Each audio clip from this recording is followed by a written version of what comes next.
Hello everyone. कैसे हैं आप सभी। हम सब तैयारी कर रहे हैं बीपीएससी टीआरई 3.0 की, जिसमें मैं आप लोगों के साथ में टीआरई 1 एंड टीआरई 2 में आए हुए जितने भी प्रीवियस ईयर क्वेश्चन है वो डिस्कस कर रही हूँ। आज की वीडियो में मैं आप लोगों के साथ में टीआरई 2.0 में जितने भी पॉलिटी के जितने भी क्वेश्चंस हैं, 6 से 7 क्वेश्चंस पूछे जाते हैं हम लोगों से पॉलिटी के, तो वो कुछ क्वेश्चंस डिस्कस करने वाली हूँ। और चलिए बिना किसी देरी की वीडियो को स्टार्ट करते हैं। प्रीवियस ईयर होने वाले हैं 2.0 में आए हुए पॉलिटी के क्वेश्चन है ये। तो फर्स्ट नंबर क्वेश्चन हम लोगों से पूछा है, निम्नलिखित में से कौन सा भारत में मूल अधिकारों के बारे में सही है। सही पूछा है। तो पहला है, वे संवैधानिक सर्वोच्चता तथा विधायिका की सत्ता के मध्य संतुलन की अद्वितीय घोषणा है। ये बात बिल्कुल ठीक है।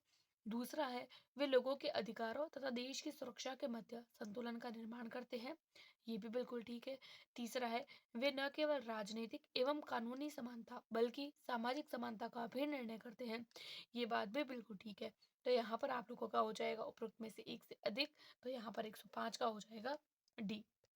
अगला क्वेश्चन देखेंगे 106 नंबर क्वेश्चन, अपराधों की दोष सिद्धि के संबंध में भारतवर्ष के अंतर्गत निम्नलिखित में से कौन सा कथन सत्य है। सही पूछा है। तो भारत के संविधान में दोहरे दंड का प्रावधान नहीं है। ये बात बिल्कुल ठीक है। संविधान में अपराध से अधिक दंड से सुरक्षा दी गई है, और ये बात भी ठीक है। तीसरा ऑप्शन है, देश में उसी अपराध के लिए एक सरकारी कर्मचारी के विरुद्ध न्यायिक तथा विभागीय कार्यवाही की जा सकती है। ये बात भी ठीक है। तो यहाँ पर भी आप लोगों का हो जाएगा उपरोक्त में से एक से अधिक, तो 106 का हो जाएगा डी। अगला क्वेश्चन देखेंगे 107 नंबर क्वेश्चन, भारतवर्ष में संघवाद के संदर्भ में निम्नलिखित में से कौन सा कथन सत्य है। पहला है, एक अर्ध संघीय राज्य देश के अंतर्गत भारतीय संघवाद का परिणाम है। दूसरा है, भारतीय संघवाद देश में एकल राज व्यवस्था स्थापित करता है। तीसरा है, भारतीय संघवाद सुदृढ़ एकात्मक आधार के साथ क्षैतिज नहीं है। तीसरा है एक से अधिक, और चौथा है उपरोक्त में से कोई नहीं। हमसे कुछ सवाल पूछा है, भारतवर्ष में संघवाद के संदर्भ में कौन सा कथन सत्य है। तो सत्य यहाँ पर एक ही है कि यह एक अर्ध संघीय राज्य है। तो यहाँ पर 107 का हो जाएगा ए।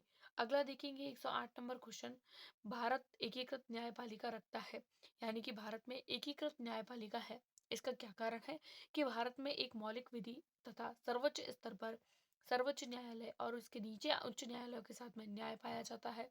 उसके बाद में है, उच्च न्यायालयों के न्यायाधीश राष्ट्रपति द्वारा नियुक्त किए जाते हैं। तीसरा है, उच्च न्यायालय केंद्रीय शासन के एक उपभाग के रूप में गठित किए जाते हैं। तो यहाँ पर अगेन से आप लोगों के तीनों सही हो जाएंगे, इसीलिए हो जाएगा एक से अधिक। तो 108 का होगा डी। अगला देखेंगे 109 नंबर क्वेश्चन हमसे पूछा है, भारत में दबाव समूह निम्नलिखित में से किससे पीड़ित है। पहला है संस्कृतिवाद से, दूसरा है विचारधारा की प्रतिबद्धता की कमी से, और तीसरा है देश की राजनीति में स्वायत्त भूमिका की कमी से। तो भारत में दबाव समूह जो होता है वो इन तीनों ही कारणों से पीड़ित होता है, इसलिए 109 का हो जाएगा डी। अगला देखेंगे 110 नंबर क्वेश्चन हमारे पास में है, चुप रहने की स्वतंत्रता भारत में किस प्रकार का अधिकार है।